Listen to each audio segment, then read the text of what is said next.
Thank you, Wendy. It's a pleasure to be here. Now, you have two things that are your passions. Cooking, food is one of your passions. Tell me about your food background. Oh, dear. Well, see, when kids used to, get home from school and they wanted to go play, I rushed home from school to go help my grandmother cook and to watch her cook. I was fascinated. I was enthralled by it. So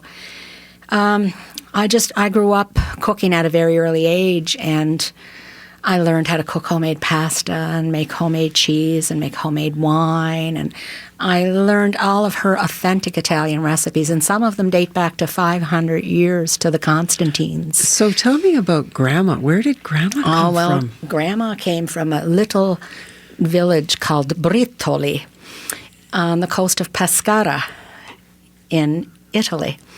And she actually, this is like we're talking a winding road around 100 miles of mountain up, cascading along the Adriatic Sea.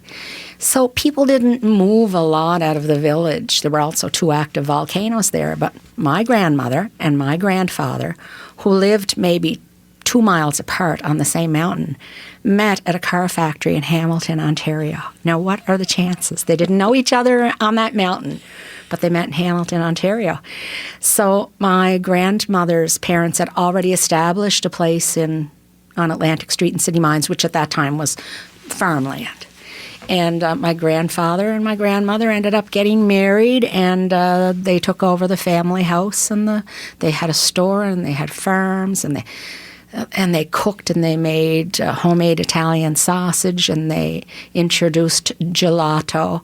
They had the first telephone, and they had the first phone book, which was like 2 inches big and only a few pages in it. And they were just pioneers, and I found that fascinating. So I wanted to learn everything I could learn from my grandmother. They had gardens, and it didn't matter which church or which religion, she'd have half of her garden was nothing but flowers, peonies and dahlias and daffodils and gladiolas and every color American Beauty rose. And she'd do bouquets of roses for all of the churches and flowers. And she would sit for hours on this front step peeling onions or peeling potatoes and watching for people to walk up the street, and she'd holler, "Wayo, wayo, wayo, manja," which meant boy, eat, eat. And you never knew who was going to be sitting in their kitchen. She had 2 kitchens. Because a lot of people who are Italian have 2 kitchens. Yeah, we had 2 kitchens. Yeah. So it was amazing. I had a wonderful childhood growing up on Atlantic Street. I mean, kids would walk by my house and they go, "Oh, Angela, what are you having for dinner tonight?" "I don't know, come on in." So It was just one melting pot of family and all different cultures on Atlantic Street. And where did the music come from? Oh, music came from everywhere growing up on Atlantic Street. Everybody owned a guitar. Everybody had a piano. Everybody had a juice harp, a harmonica, a fiddle. Every family was filled with music. I didn't even know my father had an amazing voice until we went to Italy in 2001, the week following the 9/11, and we're in a gondola. And he starts to sing. And he's amazing. Like, I'm thinking, oh my God, he sounds like Placido Domingo. Like, is this Placido Domingo? Is this Andrea Bocelli? He had an amazing he had an operatic voice. I didn't know because he was so busy working. And he could play piano by ear, but he gave all 6 of us opportunities to study music. And I can remember going to Ernest Larson. This is way back when, many years ago, and I had long red hair and long fingernails. And, of course, the fingernails were all real then. They weren't acrylic like they are today, and 6-inch heels. And I'd play everything by ear. I didn't read music. And he'd say, "That sounds very good, Angela, but how do you play with those talons?" And you are cheating. You are playing by ear. But it sounds very good. So we all just indulged in music in the family. So this event, and you have sort of concerts and dinners and invite people to attend. This one was supposed to have happened at Christmas time. It was supposed to. The date was actually picked, Wendy, by someone in my family who I aspire to. Linda Cerule. And many people don't realize that Linda Cerule and Angela Ionetti are sisters because of the last name. But I was more like, her best friend and her daughter, and she was more like my best friend and my mom because, like a new baby coming home, a change of life baby, 7 years younger than the youngest, it was like, oh my God, this is like a doll, So like I grew up like her sidekick. I'm not kidding. She dragged me everywhere. So she was a vocalist. She had a band. She was 15. She was in a band with my brother and Lone Walsh and Henry DePercio, all these guys. And they'd have to sing the last waltz at 11 o'clock because she had a curfew. And then when they sang it, everyone would just stand there in awe because her voice was so amazing. She had the voice of an angel, and she did a lot of work with different organizations, and she supported me in my music. And I did a part with the Addams Family. I was the granny. She supported that, but she hid very well her stage 4 cancer that she lived with for a long time. Like she'd say, Angela, I'm not dying with cancer. I'm living with it. And she actually picked the date for our December concert. There were 4 dates we had in 2 venues, and she said, Angela, I love the Fire Hall. Do it December the 14th, she said, and that'll be a perfect date for us. And I'll get to go. I'll be done on my treatment. But I ended up using that date for her celebration of life, Wendy. Yeah. So Marvin McDonald, oh my God, he runs the Fire Hall in Sydney Mines. He was so supportive. And he said, look, Angela, he said, you do what you have to do. We'll find you another date. And he came up. What about the 13th? And 13 for me, I love it. Friday the 13th's always been my lucky day. So I'm looking forward to this. So this is this Friday. So you have a meal, you have music, and you have friends coming on stage with you. We're going to play. We're going to give away the tickets for starters. So we are going to. If you have never won on Main Street before, and you are able to get to the Sydney Mines Fire Hall Friday, the 13th of December at 6 p.m. from 9, so it's 6 to 9. But there's something especially special about this dinner concert. Mm-hmm. All of the people who are going to be with us, like Warden Tim Gillespie, Roy Dawson, I'm bringing a new lady on, Yvonne Da, Evan Milligan, Evan McDonald, Carmi Steele, Anurag Wore, Priya Wore, Omore, Jimmy Wombolt. He worked for a couple of community radio stations in Halifax. His wife passed away last year. He's now retired. He's going to do our video work. He's a musician, worked with everybody and anybody back in the days of Agency 2000 in Halifax. These are all people who are amazing.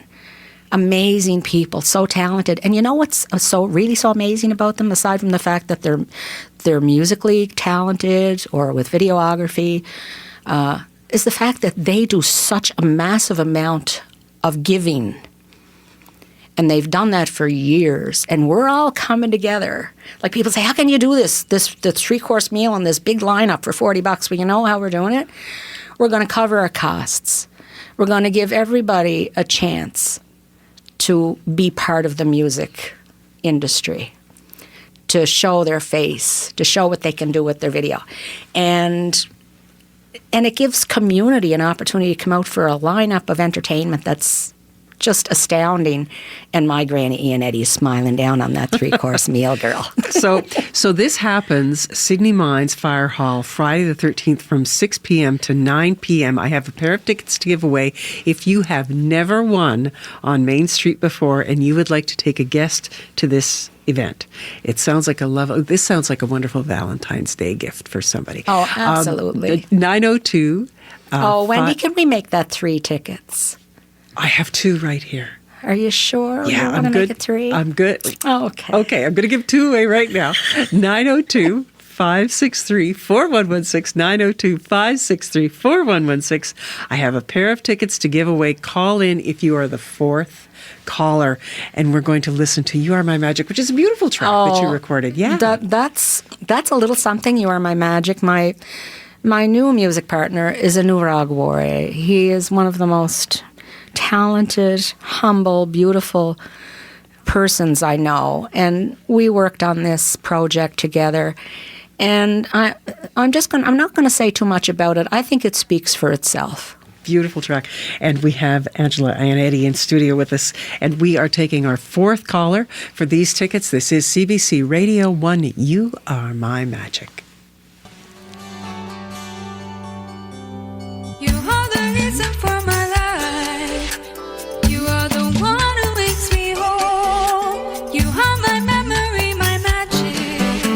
You let my destiny unfold. You made me feel the sunshine like the early morning light. On the days that felt like darkness, you helped me see the light.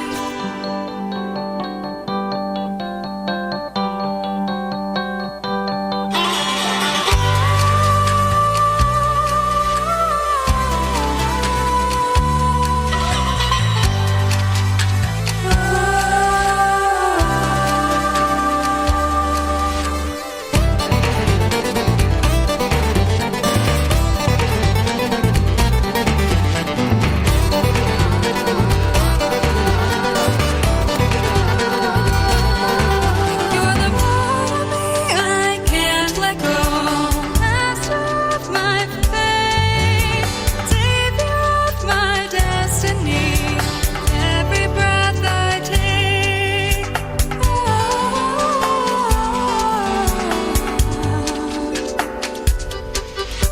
You are the reason for my life.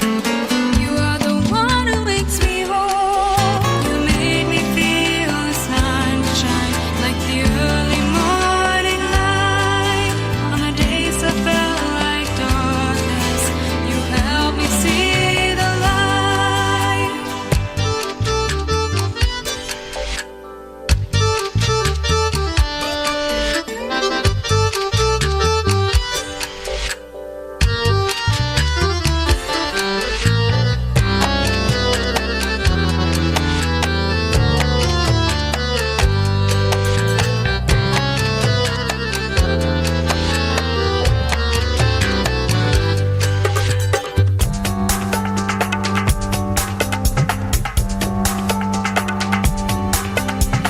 dragonflies and butterflies, angels in the air.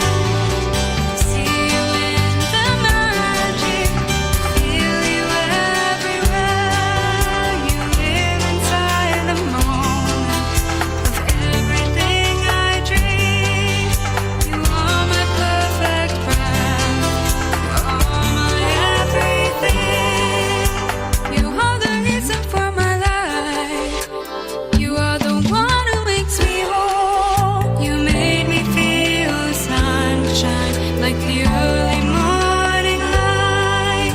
On the days that felt like darkness, you helped me see the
That is Angela Ionetti.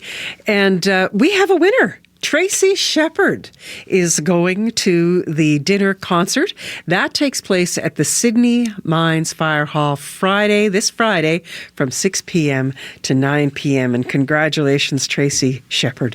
This is Main Street, CBC Radio 1, part of the